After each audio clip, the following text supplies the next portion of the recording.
Akashvani Kolkata. FM প্রচার তরঙ্গে খবর পড়ছি ধৃতি সেন শর্মা। বিশেষ খবর হল, লোকসভা নির্বাচনের পঞ্চম দফায় 60% কিছু বেশি ভোট পড়েছে। পশ্চিমবঙ্গে ভোটের হার 75% কাছাকাছি। পঞ্চম দফা নির্বাচন মিটে যাওয়ার পর বাকি 2 দফা ভোটের জন্য প্রচার এখন তুঙ্গে। প্রধানমন্ত্রী আজ তার সংসদীয় আসন বারাণসীতে 25,000-এর বেশি মহিলার সঙ্গে আলাপচারিতায় অংশ নেবেন। প্রাক্তন প্রধানমন্ত্রী রাজীব গান্ধীর মৃত্যুদিনটি দেশ জুড়ে আজ সন্ত্রাসবাদ বিরোধী দিবস হিসেবে পালন করা হচ্ছে।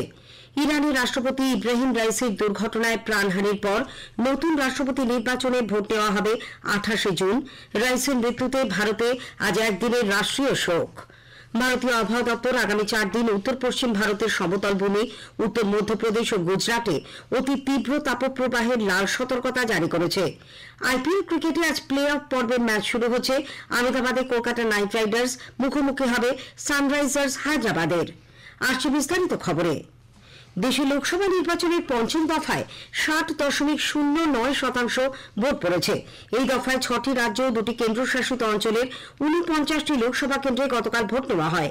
দেশের বিভিন্ন স্থানে তাপপ্রবাহের পরিস্থিতি সত্ত্বেও সর্বস্তরের ভোটাররা উৎসাহের সঙ্গে গণতন্ত্রের উৎসবে অংশ নেওয়ায় ভোট গ্রহণ মোটের ওপর শান্তিপূর্ণ ছিল।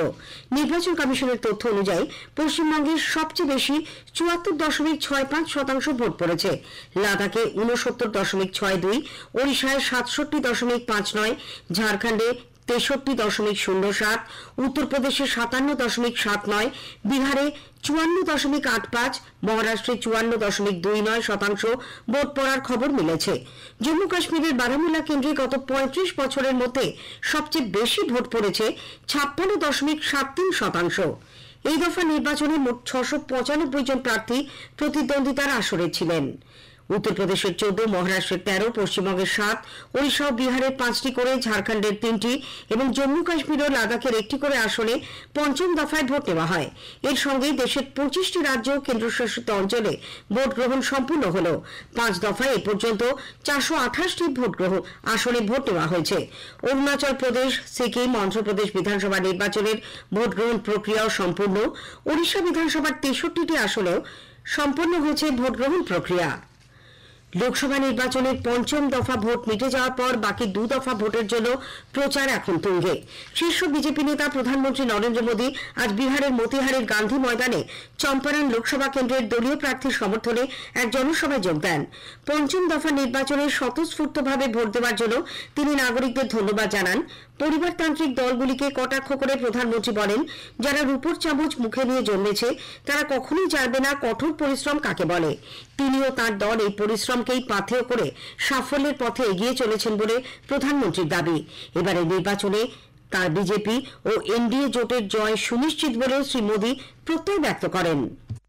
जो लोग चांदी का चम्मच लेकर पैदा होते हैं उन्हें पता नहीं होता मेहनत क्या होती है। मैंने सुना है कि यहां कोई घूम घूम कर कह रहा है 4 जून के बाद मोदी को बेड रेस्ट होगा। भाइयों बहनों, मैं तो परमात्मा से प्रार्थना करता हूं, मोदी तो क्या देश के किसी भी नागरिक के जीवन में बेड रेस्ट की नौबत नहीं आनी चाहिए। এরপর প্রধানমন্ত্রী গড়িয়াকঠিতে মহারাজগঞ্জ লোকসভা কেন্দ্রে বিজেপি প্রার্থীর সমর্থনে প্রচার চালাবেন। প্রয়াগরাজেও এক জনসভায় যোগ দেবেন। বিহারের উপমুখ্যমন্ত্রী সম্রাট চৌধুরীর বেতিয়া, সুগাউলি ও রক্সোলে জনসভার কর্মসূচি রয়েছে। আরজেডি নেতা তেজস্বী প্রসাদ মহাজোটের প্রার্থীদের সমর্থনে প্রচার করবেন জিরাদেই, মতিহারি ও সেওহারে। বর্ষিয়ান বিজেপি নেতা কেন্দ্রীয় মন্ত্রী অমিত শাহ ওড়িশার সম্বলপুরে দলীয় প্রার্থীর সমর্থনে প্রচারে যোগ দিয়েছেন। অন্যদিকে কংগ্রেস সভাপতি মল্লিকার্জুন খার্গের হরিয়ানায় প্রচার কর্মসূচি ও চণ্ডীগড়ে সাংবাদিক সম্মেলন করার কথা। কংগ্রেস নেতা রাহুল গান্ধী জোট প্রার্থীর সমর্থনে নির্বাচনী জনসভা করবেন ঝাড়খণ্ডে।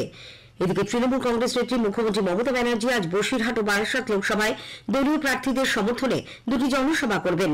দলের সাধারণ সম্পাদক অভিষেক বন্দ্যোপাধ্যায় আজ পুরুলিয়া, বাঁকুড়া এবং বিষ্ণুপুরে নির্বাচনী প্রচারে অংশ নেবেন। তৃণমূল কংগ্রেস নেতা রাজ্যের মন্ত্রী ফিরহাদ হাকিম মল্লিকপুর রেল স্টেশন সংলগ্ন শঙ্করপুর হাট, সন্তোষপুরের সার্ভে পার্ক ও বাঘাযতীন মোড়ে জনসভায় বক্তব্য রাখবেন। প্রবীণ বিজেপি নেতা কেন্দ্রীয় মন্ত্রী পুরুষোত্তম রূপালা এবং ত্রিপুরার মুখ্যমন্ত্রী মানিক সাহা আজ ভোটের প্রচারে পশ্চিমবঙ্গে আসছেন। তমলুকের বিজেপি প্রার্থীর সমর্থনে হলদিয়ায় এক জনসভায় ভাষণ দেবেন পুরুষোত্তম রূপালা। খেজুরির আলিপুর বাজারেও জনসভা করবেন তিনি। অন্যদিকে পিংলায় রোড শো করবেন ত্রিপুরার মুখ্যমন্ত্রী। আইএসএফ বিধায়ক নওশাদ সিদ্দিকী আজ পূর্ব মেদিনীপুরের তমলুক ও নন্দীগ্রামে জনসভায় যোগ দেবেন। সিপিআইএম এর রাজ্য সম্পাদক মোহাম্মদ সেলিমও আজ পূর্ব মেদিনীপুরের নন্দকুমারের নির্বাচনী প্রচারে অংশ নেবেন। এদিকে যাদবপুরের সিপিআইএম প্রার্থীর সমর্থনে লাগানো সমস্ত ফ্লেক্স গতকাল গভীর রাতে ছিঁড়ে ফেলে দেওয়া হয় বলে অভিযোগ। তৃণমূল কংগ্রেস আশ্রিত দুষ্কৃতীদের বিরুদ্ধেই এ ব্যাপারে আঙুল তোলা হয়েছে। এই নিয়ে গোটা ওয়ার্ডে চাঞ্চল্য ছড়িয়েছে। এর প্রতিবাদে আজ সন্ধ্যায় নাগতলায় এক জনসভার ডাক দেওয়া হয়েছে। পঞ্চশহরের শহীদ স্মৃতি কলোনিতে প্রচারে গিয়েও আজ সিপিআইএম কর্মীদের বাধার মুখে পড়তে হয় বলে অভিযোগ উঠেছে। কেন্দ্রীয় বাহিনীর সামনেই ছিনিয়ে নেওয়া হয় দলের পতাকা। প্রধানমন্ত্রী নরেন্দ্র মোদী আজ তার সংসদীয় আসন বারাণসীতে 25,000-এর বেশি মহিলার সঙ্গে আলাপচারিতায় অংশ নেবেন। সম্পূর্ণানন্দ সংস্কৃত বিশ্ববিদ্যালয়ে আয়োজিত মাতৃশক্তি সম্মেলনে কথা বলবেন গৃহবধূ, চিকিৎসক, শিক্ষিকা, ব্যবসায়ী, আইনজীবী এবং ক্রীড়াবিদদের সঙ্গে। 1 ঘণ্টার এই অনুষ্ঠানের গোটা পর্বটাই সঞ্চালনা করবেন মহিলারা। আগামীকাল প্রধানমন্ত্রী আজ বারাণসীতেই রাত্রিবাস করবেন। আগামীকাল তার উত্তরপ্রদেশে 2টি র্যালিতে অংশ নেওয়ার কথা। দেশ জুড়ে আজ সন্ত্রাসবাদ বিরোধী দিবস পালন করা হচ্ছে। 1991 সালের আজকের দিনে প্রাক্তন প্রধানমন্ত্রী রাজীব গান্ধী চেন্নাইয়ের কাছে শ্রী পেরাম্বুদুরে এলটিটির আত্মঘাতী বোমারুর হাতে নিহত হন। সন্ত্রাসবাদ ও হিংসার নেতিবাচক দিকগুলি সম্পর্কে সাধারণ মানুষকে সচেতন করে তোলার লক্ষ্যেই দিনটি উদযাপিত হচ্ছে। সোনিয়া গান্ধী, রাহুল গান্ধী আজ নতুন দিল্লির বীরভূমিতে রাজীব গান্ধীর স্মৃতির প্রতি পুষ্পার্ঘ্য নিবেদন করে শ্রদ্ধা জানান। উপস্থিত ছিলেন কংগ্রেস সভাপতি মল্লিকার্জুন খার্গে এবং দলের শীর্ষ নেতৃবৃন্দ।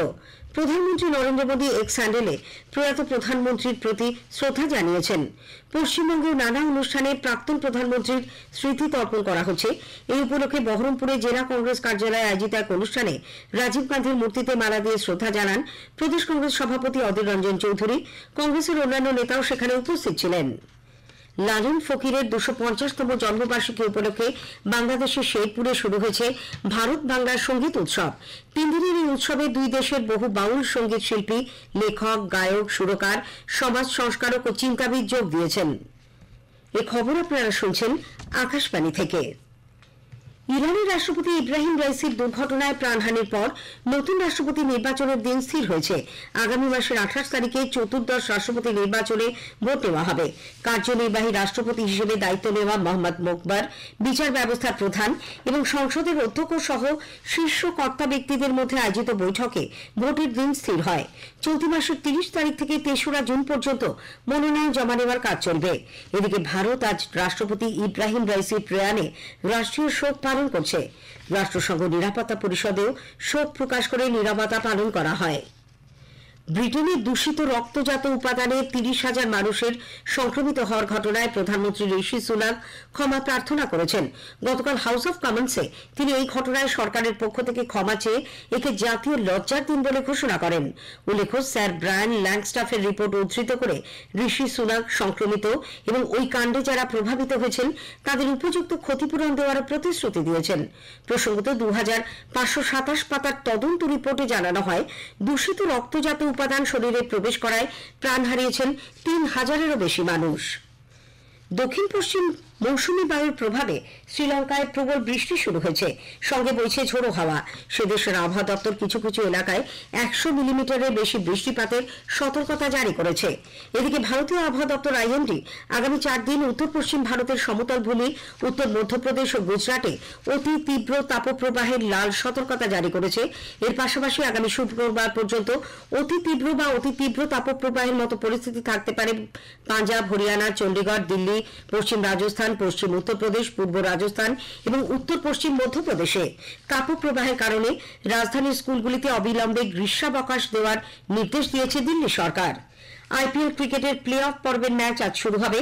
কলকাতা নাইট রাইডার্স প্রথম দিনে আহমেদাবাদের নরেন্দ্র মোদী স্টেডিয়ামে প্রথম কোয়ালিফায়ার ম্যাচে সানরাইজার্স হায়দ্রাবাদের মুখোমুখি হবে। খেলা শুরু সন্ধ্যে 7:30টায়।